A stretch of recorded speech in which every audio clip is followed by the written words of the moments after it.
In the last year, I have helped companies hit their first $400,000 months. One company hit an entire 6 months straight of 250 to 300,000 months, and that's taken them from their $40,000 months that were previously.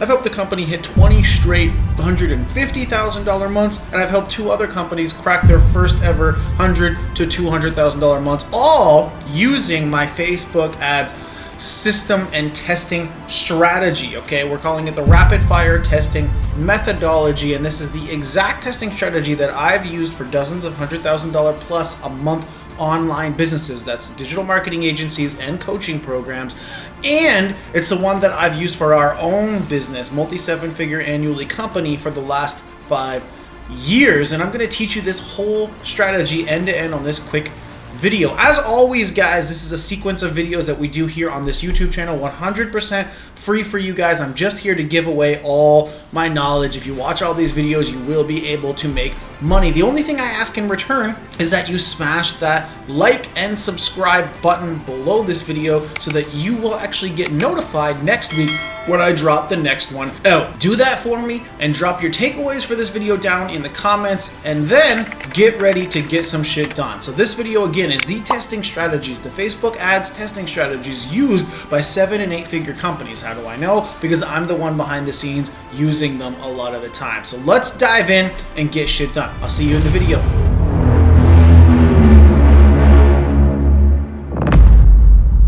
Facebook ads people get fired like crazy. And then also to get a client, some people are doing wild shit like, hey, I'll run your ads for free for a month and then earn your business that way. That's probably like one of the worst things you could possibly do, is try to earn someone's business that can't afford you anyways and do free shit, expect their whole lives to change. But we're going to show you some of the things that we've learned along the way, because we've been in that same situation where get a client, lose a client, get a client, lose a client, get a client, don't even start the fucking work, and then lose them before we started, but we did all the work in the background and they didn't even know it, right? So we've done all that stuff too.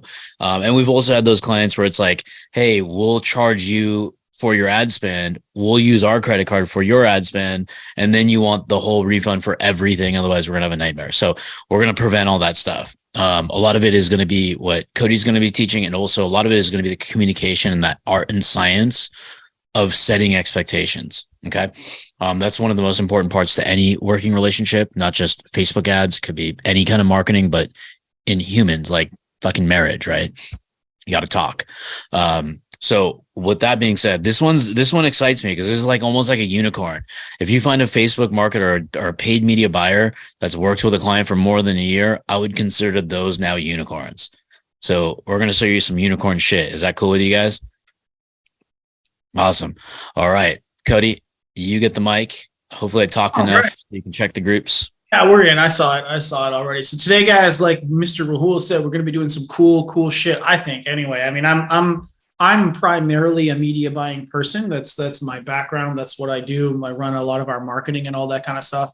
Run some marketing departments for some bigger companies. And along the way, we've worked with some big ad spend, some big ad budgets. We've hit some really cool marks. You know, this year alone, we helped a client hit a couple of direct $400,000 months, which was their first ever. We've recently helped a couple of clients hit a couple of $100,000 months. Ourselves, we're at like a 20 straight record of like $150,000 months, all that kind of stuff. So we do a lot of ads to do this. Now we do a lot of organic too, and I think that's going to be a big part of this, and I'm going to bring that up along the way.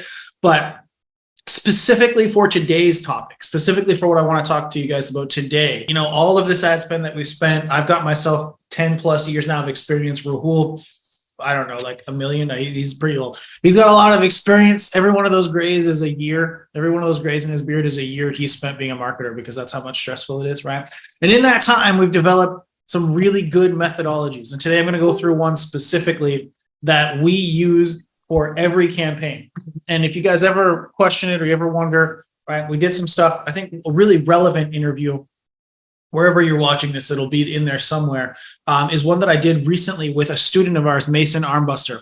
And he ran some ads for his agency. We call them soap ads. If you guys don't know what that is, by the way, shameless plug, we're doing a end of month masterclass going over our full ad strategies. If you need the registration link for that, We haven't even actually rolled it out yet. It's going to be February 28th, 2 p.m. If you want the link for that to join up for that, it's absolutely 100% free. It's going to be our mega event for this one. And we're going to be going top to bottom on the actual ad strategies, giving you guys ad copy strategies, what to do afterwards, what to do before, all that shit to work. Today's just a kind of a test of that. And my point is, this first thing is what we've rolled out for him specifically. Back to the Mason story. When he first launched his soap ads, they were about $120 a lead, which is just absurd. So then we implemented this process. He sat down with us. We have a weekly coaching call every Friday in the GSD where I personally sit with people. I'll write their ads. I'll help them optimize. I'll help them launch this methodology that I'm going to go over a little bit today. And we implemented that, wrote some new offers, right? Offer above all else. No amount of traffic is going to fix your shitty offer. Somebody brilliant said once, right?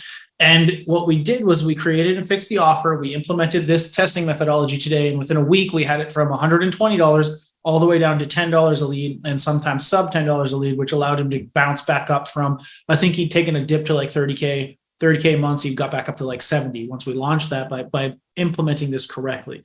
So it's not just the big 400, 200, $500,000 months that we're helping people achieve with this kind of stuff. It's also the agencies who are trying to get up to that, who just get to that point where they're ready to launch ads and then they want to implement that next step, right? And so this stuff is super important. Not only that, but it allows me to, even in niches that I might not be a master in yet, it allows me every single week to be 100% confident that no matter who it is that shows up to that call, and we've had hundreds and hundreds and hundreds of GST students now, and a lot of them show up to this Friday call for me to do things because I say on these Friday calls, I'll help you write your ads, launch your audiences, and create your testing methodologies for you or your clients. That leads to a lot of unique scenarios. I mean, I've done it for like limo companies. I've done it for magicians. I've done it for all kinds of shit that's outside the normal niches. And I can be confident, 100% confident that we can get the best result possible. Maybe not right away, but I will get you to a result that you'll be able to show to your client and have success and be able to build money because we're testing properly. So now I want to start this off a little bit by doing two things. All right. So we're going to talk a little bit about what most people do, and then we're going to talk about what I'm going to teach you. And that goes for you guys down below as well. Good. Cool. So this is what most people do. And I call this the spaghetti method. Okay. This is people where you just build a whole bunch of ads. Well, he's typing that. In my days, I'm a little older. We call that spray and pray. Yeah. Same thing, right? No, I call it this though, because you're taking all this stuff and you're just seeing what works. So you're taking the spaghetti out, you're chucking it against the wall, and you're like, cool, these two things stuck, and so they're cooked, and fuck me, right? And so that's great. What a woohoo! You're doing shit. It might work and it might not, but what are you learning? What do you learn with this? So what you're really learning here is nothing, because you got one thing that works. And so the next time you're going to take that one audience and that one ad and you're like, nah, I'm not going to do some other variations of this, or do I got to go do a fucking spray and pray spaghetti method thing all over again, right? How am I learning and how am I progressing and what's working and what's not? What caused it to work? You don't know, because you're combining all the variables, right? There's nothing isolated, nothing unique that you know of that's causing one ad, audience, creative, right, to work over another, to work over the loser that you're talking about. And so it creates confusion, right? Now, what we're doing and what we're going to talk about today, rapid fire testing, right, this thing here, this is isolating. The core concept is isolating individual variables, right, in order to learn. Why? So we know what's moving the needle, right? We know what's working. The variables we want to isolate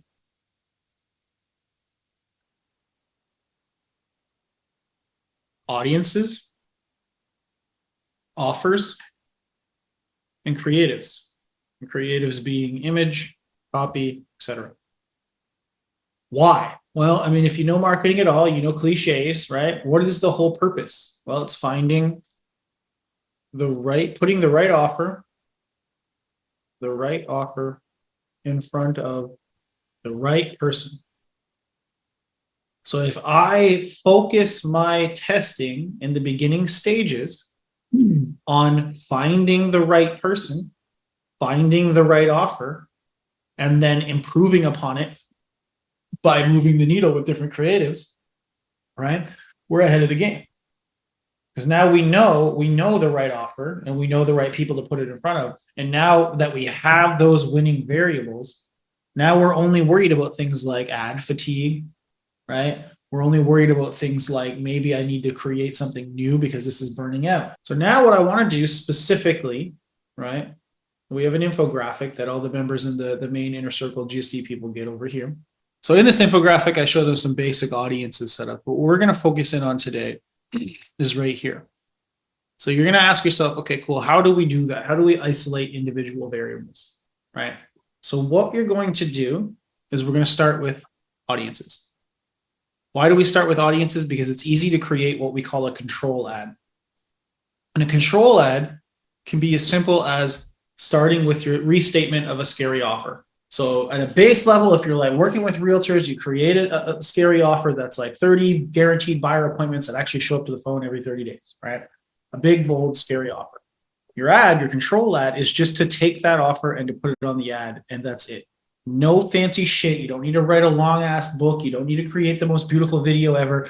The beauty of using this methodology is the point is to get through the winning variables quick, because all the fancy shit that you would do, build an amazing funnel, shoot a bunch of videos, write long form copy, all the stuff that takes you a bunch of your time to accomplish is pointless if you don't have the right offer in front of the right people. And what do most people do? When we think about it, most people do the exact opposite of that. And I say a lot of things that could be viewed as cliches, right? No amount of traffic is going to fix your shitty offer. Don't let trying to be perfect stop you from being great. But the other part of that is that last sentence, trying to be perfect stop you from being great, is actually a form of procrastination. It's a form of fear of failure, because what you're doing is in your head, you're like, well, I can just about make this happen tomorrow. Once I have that perfect funnel, everybody's going to convert. Once I have that copy, everybody's going to read that copy. And of course, they're going to buy my shit, right? Of course they will, right? And in your mind, you're always justifying, why am I waiting till tomorrow? Because you're gonna make that shit happen. Most people do that and then eventually put it out there into the world, and the market says, we don't give a shit. And so you wasted all your time. You wasted all that energy and effort on something that was unproven. But when we're following this methodology, so what we're doing here, right? A controlled audience. So what we're doing is one simple control ad and then a multitude of audiences. Now, our starting audiences that we usually tell people do, who they are, what they do, 3D and data driven. Who they are, stuff like interests, hobbies, that kind of stuff. What they do, job titles, employers, and then who they are. I also forgot, behavioral stuff. So married with kids, are you married? Do you have children? All that kind of stuff that goes around who you are. What you do is employers, job titles, education, associations, that kind of stuff. 3D targeting is matching those two together. So what I mean by that is if you're looking to work with HVAC owners, right? Your niche is HVAC. If you create who they are, as in they have an interest in HVAC, and then you add a what they do, as in they are a small business owner. So you make it, they have an interest in HVAC and they must also match 3D that they are also a small business owner. Probably they're a small business owner that owns an HVAC business, right? And so you can have that as an interest. And then finally, the fourth one is data driven. Customer lists. So lookalikes on customer lists, lookalikes on call bookings, lookalikes on previous lead campaigns that they've driven, or lookalikes on future after you've driven a bunch of lead data to yourself. Those are four very easy, basic concepts to run as starting audiences for everyone. So you get 4 or 5 audiences and use your one basic ad. You try and get it up to $200 per ad or per audience, or about 3,000 impressions. And you wait 3 days and you roll this through. This is the more important thing. So these are just recommended minimums, but the more important thing is there a clear distinction between our audience's cost per conversion. So you'll remember we're using the exact same control ad in every audience. So what are we doing here? What's the purpose of that? The exact same control audience in 4 different audiences. So what we're doing here is we're isolating the audience variable. So we are testing for the best variable, but it's the audience. We're isolating a variable. And why am I saying I'm isolating it? Because the only thing that's different here is the audiences. So again, the only thing that's different here, it's the same ad in all the audiences. So we're really only testing the audiences against each other because it's the same ad. So we're trying to find the right people. Now, is there a clear distinction in our audience's cost per conversion? If no, you wait another 3 days, you wait another 3 days. Eventually you'll get to yes. Some of them are standing out above the others. You get to your best 2 or 3 audiences. Pause up to 2 of the least performing of them. And then once you have clear winners, we move to round 2. Round 2, we're testing offers. So now we know the right people, right? If we're trying to always find the right offer in front of the right people, we've already got the right people. And so Tracy, yes, but only if you have enough. So I would isolate interests, but if you get such a small audience where it's like 20K people or something like that, you want to get it up over like 50,000, preferably 100. So if you have to add in a few more interests, do that. And you're just trying to you're not trying to create like 20 audiences. So if a grouping of 2 or 3 of them into one can create a decent audiences and it gets you to 4 or 5, you can do it. So that's not really a black and white answer, but hopefully that kind of helps. So then we move on to offers. Now, what is testing offers? There's 2 places, maybe 3 main places where you would put them. Okay. 1, the top sentence on your ad. When you're running ads nowadays, really, if you look on mobile, you really get 1 line on the top of it and then a see more button, right? The second place most real estate you get is if you're putting the offer on the image, and then the third is on the headline. But all the rest of it, you're leaving alone, and you're just going to leave it that way. Most of the time, you're just going to do the top line change and the headline section of the ad change. And what you're going to do is you're going to test 3 or 4 different hooks. Okay. Now you could do it like, you don't have to come up with 3 completely different scary offers. So let me give you an example of that. So you can do something like, if I'm saying, we'll use the same example I used earlier with the real estate, 30 guaranteed buyer appointments every 30 days, right? So that's 1. That's the control ad. So you've got your version 1. You're always leaving the control ads on. So you've got your version 1, which is the control ad. Then you want to make 2 or 3 more, right?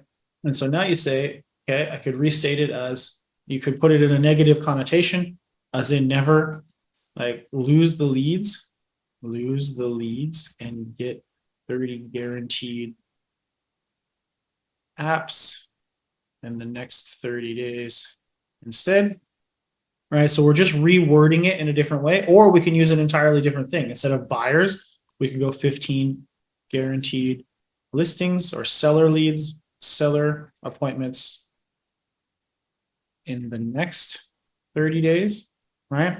And you could do just straight up leads instead of appointments. You could do something like 200 guaranteed buyer opportunities, right, in the next 30 days, which would just be straight up leads. And you would try these 4 different things and see which one's resonating the most. Is it sellers? Do they want the bigger number when you just do leads? Do they want the guaranteed appointments and the negative connotation? Do they want this? Right. And you're creating this again for 3 or 4 different hooks. Making sense so far, guys? Everybody following? Right. We're creating the different variables. We're adjusting and we're isolating and we're making sure that we're able to push this forward. So now what you do, right, is you're taking that and we're creating a few different ads. So what you do is now you've got your winning audiences. You shut the other ones off. You never go there again. You're going to duplicate the ad and change out the headline and the top line 3 or 4 times. And then you're going to take those 3-ish new ads with those new offers, and you're going to duplicate all of them into the winning audiences.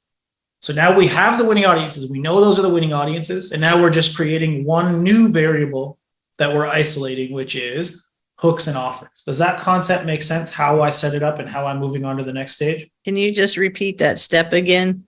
Yep. So what you're doing is you've already got 3 or 4 audiences in one singular ad, right? Yep. Now you've killed 2 of them. You've got 2 or 3 winning audiences.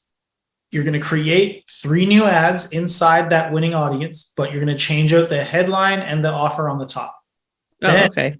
You're going to duplicate those same ads into all your winning audiences so that you've got your winning audiences. That's the variable we've already figured out. Now we're on to the hooks. Make sense? Yeah. Perfect. And then we're going to do the same thing we did on the top. We're going to wait 3 days and we're going to wait for a clear distinction. And eventually we go through this loop until we're like, yes, cool. Then we will pause a couple of the ones that aren't working. And so now we should have 1 or 2 different winning offers. So now, right, we've got what we talked about earlier. We've got the right offer in front of the right person. Now that we have that, we can go into the creatives and start creating all the fancy shit. We can spend more time, right, on actually going through and writing the long form copy. We can spend more time on creating the images. We can spend more time on doing the funnels, right? And so for round 3, what we normally will do first is we'll do images and videos, and we want to isolate each one. So once we've got these winners, now it's just about doing this. So we test 3 to 4 different ads using the following creatives, but we're doing separate rounds for each. So it's really, this is just an ongoing thing. We would do copy first for a little bit, wait 3 days, wait 3 days, wait 3 days, cool. Then we do images, wait 3 days, wait 3 days, right? And we're just constantly uploading and creating this. Eventually, once we get to this point, we have the second flow chart that I'll go over really quickly. And that's the optimization flow chart. And so the optimization flow chart is specifically for once we've got the right offer, the right people, and we're starting to get results, right? We just want to make sure that we're optimizing and scaling at the right amount, right? So if we have this, now we're doing this. Are the ads approved? Yes. Optimize. We're doing optimize and testing in rounds. So the same thing as what I talked about rounds were in that last section, right? What we need to be doing is isolating variables each time. So we're not going in and creating a whole bunch of 5 or 6 completely different, completely wacky ads. We're doing one thing where we're like, cool, let's test some new hooks on the ads. The ads were working before. Let's see if I just switch out the images with something like that, if they'll keep going. The ads were working before. Let's see if I switch out the headlines, right? And we do this for 3 or 4 times of testing at all times. Ensure we have a minimum of 3,000 impressions for each one. And we're going to look through each one. We're doing isolating either videos, images, headlines, copy. We want to make sure that we're removing all ads with 3 times our ideal lead cost. 2, if our ideal lead cost has no conversions. And we want to make sure we have 3 to 4 audiences in it all the time. Eventually, we get to this nice scaling model where we're increasing the budget. We usually do vertical scaling, but you can also do horizontal. This kind of stuff will be covered in more in-depth, guys. By the way, in the masterclass, February 28th, we're doing what it's called the $400,000 a month ad strategy is what it is, because that's what we're going to be doing for the clients that we made $400,000 a month for this year. I'm going to break down the exact how of what we did. And it's going to be going in depth on some of this stuff. So we'll be able to kind of roll through that. But what you're going to be doing is just really understanding, like, are we satisfied with the current level of this campaign? No, scale. And then if we need to, we optimize to be able to get back to this area. So let's dive into a couple of questions because I'm seeing them in here. What about the people that say, just let Facebook do the work of demographic approach? I'm not sure what you mean by that, other than people who say just open it up completely and be completely broad and let the copy do the work on that. That's fine if you're like a B2C company and your audience is fairly broad, right? If a fairly broad portion of the demographics will fit into that, then yes. I mean, even as far as like real estate ads, we will do that where we'll just leave it broad, but I still always test it against another audience. And I'll see the broad will win usually 75% of the time, but sometimes the other one does because the other one in that area just happens to be more fit. So that's why we always want, even with the ads, and I say we have our real estate ads on basically a robot could set them up and I know they'll work in every fucking place that they go. And we still do testing on them because you just never know. And sometimes areas surprise us, right? So that would be my response to that. The testing budget also doesn't need to be 1,500 to 2,000. That would be the recommended area to get to those impressions in the budget. The more important part is understanding the differentiating factor. So a lot of you guys will be working with budgets a lot smaller than that, right? Sometimes for your first month, that's just the way it is. So if you end up in a situation like that, you just have to understand what I mean by, is there a significant enough gap between 2 assets to make a decision? So if you're doing like the audiences and your ideal lead cost is like $10 a lead, if you have one that's like 15 and another that's like 50, right? Even if you haven't hit that other thing yet, If you've got conversions and there's that big of a gap, you shut those ones off and you just roll with the other ones, and then you improve them until you get to your ideal lead cost of 10. Does that kind of make sense? Yeah. Okay. Julie says, how often are you changing ad copy? Is it necessary to keep things fresh? Monitor your I mean, look, don't fix shit that isn't broken. Would be one thing. We've let ads run for like years, to be honest. So like if it's still churning in clients and those clients are still turning into raving fans and those raving fans are still buying my shit, I'm not going to touch shit that's broken, right? I'll even say like, look, some GSD people will tell you, you show up to a call sometimes and I'll look at the whole thing and I'll say, this is all garbage, but you're making money. So don't touch it. And that I've done that quite a few times, right? Now, go ahead, Rahul. Yeah, the whole, you saw the lean in. The whole idea is like the ads, the functionality of the ads is to lead to revenue, right? We have to know the absolute end point, because if we look at just data from a marketing container and we don't look at revenue together, like sales and marketing combined, then you're going to make silly mistakes. That's why it's so important. Like our feedback loops are with salespeople, the people that marketers don't want to talk to because they're wild and crazy, right? But we have to do that. And if you're doing it for yourself or your clients, that's the road we want to lead them to, because the lifetime value of a customer is one of the most important things to know, so you can always feature pace your customers and their customer journey. Because if I'm selling a campaign to a real estate agent and they want to make their money back in month number 1, that is 100% impossible. Like there's nowhere can I find somebody with $1 million in their bank account that wants to use it on one home. That's the only way is cash, right? It's just not likely. Now, the average home takes 88 days to find the real estate agent, locate all the whole process, negotiations, all that shit, assuming nothing falls through. So we have our customer journey is 90 days. What's our minimum contract? It can't be shorter than the customer journey. Otherwise it's failing. Right. So whatever that customer journey is for your clients, that's how we present it. But also we have math as part of it, because if we know the lifetime value of a customer is significant, $2,000, $10,000, $100,000, then it would be worth spending more money to find that gold in the number one social platforms on the planet where the target audience spends money. People are on Facebook, people are on TikTok, people are on YouTube, people are there, not fucking robots. Right. So the same person, like Jeff Bezos, will have a Facebook account. Right. So you can probably get lucky if you hit him with the right offer and product, maybe some sort of shaving cream for his bald head or some shit. But he is the kind of guy that will see an ad and click it. Right. So we can reach anybody. If your costs start going up, right? So if you were getting good results and you know you have the right offer in front of the right person, you're still going to eventually either as you scale or as time goes by, you're going to start seeing like your cost per lead, your cost per call, your cost per purchase, whatever you're running, start to creep up. If that starts to go outside of our ideal lead cost, right? So again, we're setting boundaries and we know what we're trying to work off of within that frame. If we're starting to go outside of those boundaries and draw outside of those lines, then we start to think of things like changing out the ad copy and moving that along. First thing I would look at is frequency, right? Because there's an ad frequency that tells you how many times the same person has seen that same ad. That starts to creep up past like 3 to 5 for cold traffic or like 7 for retargeting, right? And those are still pretty high numbers. You'll probably know that that's the thing. But honestly, just if your lead cost or your cost per result starts to go outside of your range, it's time to change things up. And the first thing that we will normally do for refreshing is just the creative, as in the image or the video. Normally, if the copy worked for a long time and you just change that out nowadays, that can have a big effect. It used to be copy would be first, but look, the real estate on the phones has gotten smaller and smaller for the words and bigger for the pictures and the videos.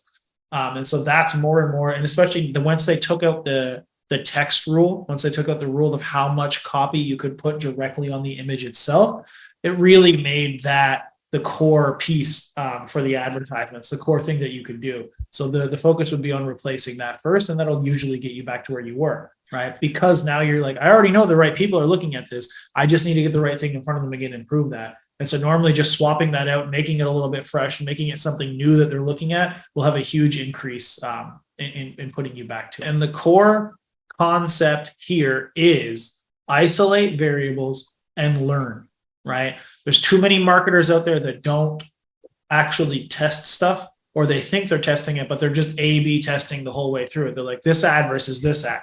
this shit versus this pile of shit, right? But you're not really, is it the audience? Is it the graphic? Is it the words you said? What is actually working and what is actually not working? If we don't know that, then we're always going back to square one every single time we launch a new campaign. And the only way we can be scalable, the only way we can really grow, right, is to be learning and improving on each different block, each different level of foundation that we lay. Thank you so much for spending the time to watch that amazing training. Like I mentioned previously, my intention is for you not just to watch that training, but if you got something out of it, if you think this information is useful, I want you to continue that journey with us. And you can do that in a couple of ways. One, I want you to smash that subscribe button so that you get notified every single time we put another one of these out, which will be at minimum once to twice per week. The other thing I want you to do is go ahead and click that next video right there beside you so that you can dive in and get shit done. Hope to see you out there.